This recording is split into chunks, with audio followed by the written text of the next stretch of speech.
नमस्कार, reporter TV portal पर आपका स्वागत है। पिछले कुछ दिनों से हम क्षेत्र भ्रमण कर रहे हैं, खासकर जाले में बहुत सारी ऐसी समस्याएं हैं जिसका दिखाना बहुत आवश्यक है। समस्याओं के साथ साथ हमारा अतीत इतना गहरा है कि हमें अपने अतीत पर कभी कभी गर्व करने का भी अवसर मिलता है। ये गर्व इसलिए जरूरी है क्योंकि हमारे आसपास इतने संसाधन मौजूद है या फिर ऐसी चीजें मौजूद है, ऐसे धरोहर वाली जगह मौजूद है जिस पर हम गर्व कर सकते हैं। वर्तमान में हम रतनपुर में हैं और रतनपुर में गंगेश्वर स्थान है। इस स्थान की कहानी जो है वो बड़ी रोचक और दिलचस्प है। अभी से कुछ देर पहले हम आसपास के लोगों के साथ बैठे हुए थे और उनसे जानने की कोशिश कर रहे थे कि रतनपुर का ये जो गंगेश्वर स्थान है इसकी कहानी क्या है, इस स्थान को गंगेश्वर स्थान बनने के पीछे की कहानी क्या है। दरअसल गंगेश्वर बाबू बहुत बड़े जमींदार थे जिनकी 100 बीघा से भी ज्यादा की प्रॉपर्टी थी, जमीन थी, और उन्होंने मंदिर के लिए ये जमीन दिया। इसीलिए भूदाता के तौर पर उनका नाम रखा गया और स्थान का नामकरण हो गया गंगेश्वर स्थान के रूप में। ये कैंपस आप देख रहे होंगे, प्रत्येक लगभग हिंदू धर्म में जो एक धर्म के प्रति लोगों की अपनी आकृति होती है, उसके तहत बहुत सारे मंदिर यहाँ पर निर्माण कराए गए, लेकिन मुख्य मंदिर जो है वो यह है, बाबा गंगेश्वर नाथ का ये मंदिर, जिसमें भोले बाबा विराजते हैं। भोले बाबा के विराजने के पीछे की भी कहानी जो है वो बड़ी दिलचस्प है। ना यहाँ पर भोले बाबा स्थापित किए गए, ना ही भोले बाबा यहाँ पर कहीं से लाए गए। आज से लगभग 200-300 साल पीछे चलिए, 200 साल पीछे चलिए, तो अचानक से जैसे कहीं की कोई घटना आप सुनते हैं कि धरती फाड़ कर देवता प्रकट हो रहे हैं, ठीक वैसे ही भोले बाबा का लिंग यहाँ पर प्रकट हुआ और उसके बाद फिर लोगों ने एक आस्था के तहत उनकी पूजा अर्चना शुरू कर दी। उसके बाद फिर ये मंदिर बनाने की कवायद तेज की गई। मंदिर बनाने में यहाँ के जैसे स्थानीय पुजारी बताते हैं कि इसके लिंटर तक की जो रूपरेखा है वो पंडा जी लोगों ने मिलकर किया।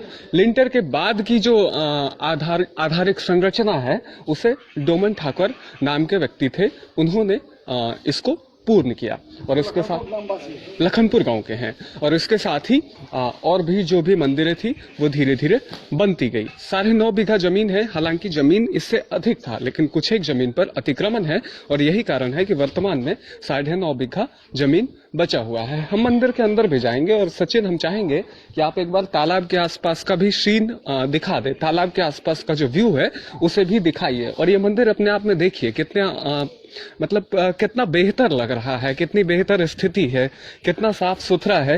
निश्चित तौर पर यह पर्यटन के दृष्टि से बहुत बेहतर होगा, लेकिन बिहार की सरकार इस चीज को देखती नहीं है।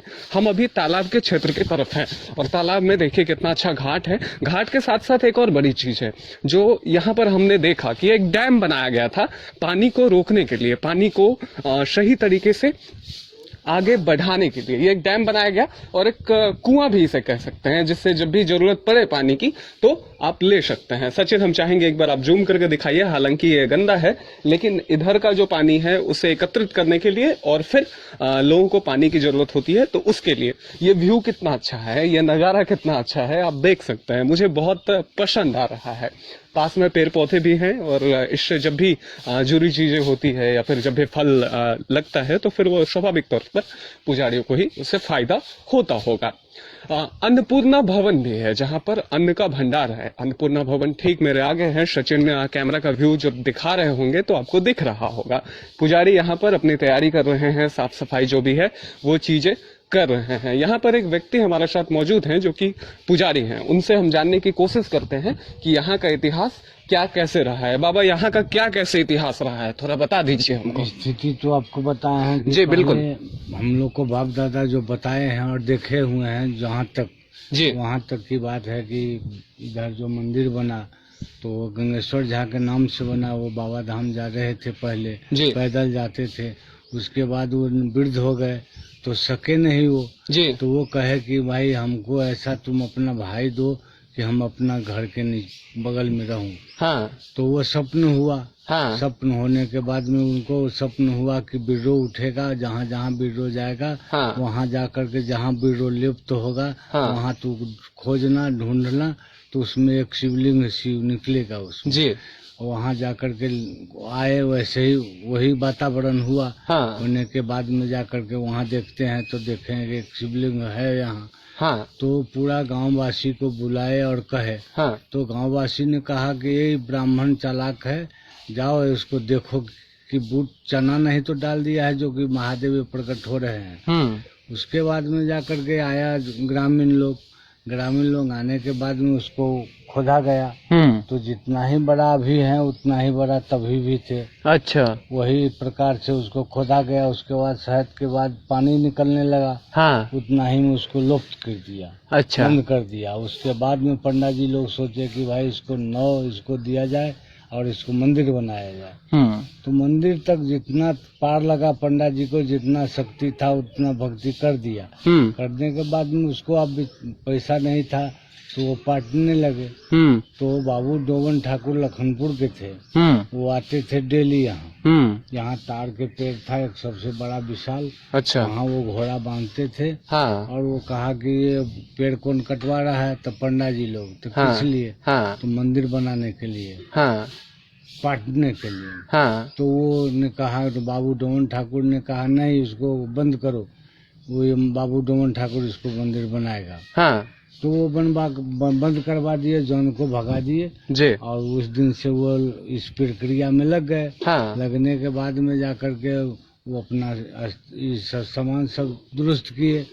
तब जब इनको पाटने के बाद में गोमज बना। गोमज बनने के बाद में वो जाकर के जब लिंटर हुआ तो वो उनका लड़का मर गया। अच्छा। लड़का मर गया तो उनको समाज आया कि भाई आपका लड़का मर गया। तो कहा जाओ मर गया तो जिस भोला बाबा ने लिया है वो भोला बाबा देंगे।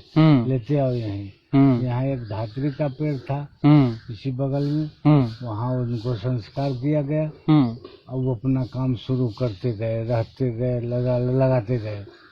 फिर उसके बाद जो एक लड़का फिर मर गया उनका। उसको भी लाश को यहीं लाया गया। यहीं उसको संस्कार हुआ। परंतु अपना धर्म को नहीं छोड़े, वो करते रह गए। करते करते मंदिर बन गया। मंदिर बनने के बाद में जाकर के सब काम पूरा हो गया। उनका पूजा अर्चा हुआ, उनका प्राण प्रतिष्ठा दिया गया जी। एक तो दिया ही हुआ था ही, लेकिन फिर भी मनुष्य को अपना जानकारी के लिए, अपना संतुष्टि के लिए उनको किया। 100 साल पुराना इतिहास है इस जगह का, तो वाकई में ये जगह कितनी शानदार होगी आपको एक बार आकर देखना चाहिए। और यदि आप जाले विधानसभा के स्थायी हैं और आपको इस जगह के बारे में नहीं पता है तो यकीन मानिए धार्मिक रूप से आपको कुछ भी पता नहीं है। जब आप इस जगह पर आएंगे, जब आप इस जगह को देखेंगे, फिर आपको पता चलेगा कि चीजें कैसी बनती है। पंडा जी अभी हमारे साथ ही जुड़े हुए हैं और हम चाहते हैं कि क्लिप थोड़ा सा लंबा हो ताकि हम विस्तार से चीज के बारे में समझ सके। ये अन्नपूर्णा भवन है, इसमें अनाज का स्टॉक है। इसमें अनाज रहता है। कभी भंडारा वंडारा भी चलता है? चलता है, देखते हैं पतीला सब भी वहीं रखा हुआ है, कल भी चला है, परसों भी चला। तो भंडारा का खर्चा कौन देता है? जनता देता है। जनता देती है। जिसको तमन्ना पूरा हुआ, खुशी हुआ। जो पंडे हैं, पुजारी हैं, उनको तकलीफ है। तकलीफ इस बात की है कि यहाँ मंदिर पर उतना चढ़ाना चढ़ाया नहीं जाता है जिससे उनका पेट चल सके, उनके जीवन यापन का गुजारा हो सके। तो यहाँ पर वो दिक्कत है। ये दरअसल हमारे धार्मिक रूप से दिक्कत है। हम धार्मिक रूप से कभी उन्मादी तो बन जाते हैं, कभी भगवान भोलेनाथ के दर्शन करने जरूर आ जाते हैं, लेकिन जो पुजारी, जो व्यक्ति वहां पर मौजूद होता है, जो 24 घंटे उनकी सेवा करता है, उसके बारे में हम नहीं सोचते हैं। तो यहाँ आपको थोड़ा सा सहनशील और सभ्य बनने की जरूरत है। जो स्थानीय पुजारी हैं उन्हें मदद मिलनी चाहिए। और हम सरकार और प्रतिनिधि दोनों से एक अपील करना चाहते हैं कि इतने बड़े विशाल मंदिर को, इतनी सारी अच्छी चीजें होने के बाद, इतना सारा बेहतरीन इतिहास होने के बावजूद भी यह मंदिर यदि किसी के नजर पर नहीं है तो निश्चित तौर पर दुख तो होता ही है। और पुजारियों की जो समस्या है उस पर भी एक दुख व्यक्त करना जरूरी है और उनके निराकरण के बारे में भी सोचना जरूरी है। अभी के लिए बस इतना ही। गंगेश्वर स्थान का इतिहास बहुत पुराना है और आप लोगों से एक अपील है कि जब भी रतनपुर आए या कभी टूरिस्ट पैलेस को घूमने की कोशिश करें तो बिहार में एक ऐसी जगह भी है, रतनपुर में खासकर एक ऐसी जगह भी है जो कि अपने क्षेत्र का गरिमा बनाए रखी है। गौरव को दीजिए इजाजत। कैमरा कर रहे थे सचिन, उनको धन्यवाद देते हुए आप सभी के लिए फिर मिलेंगे अगले वीडियो में। नमस्कार।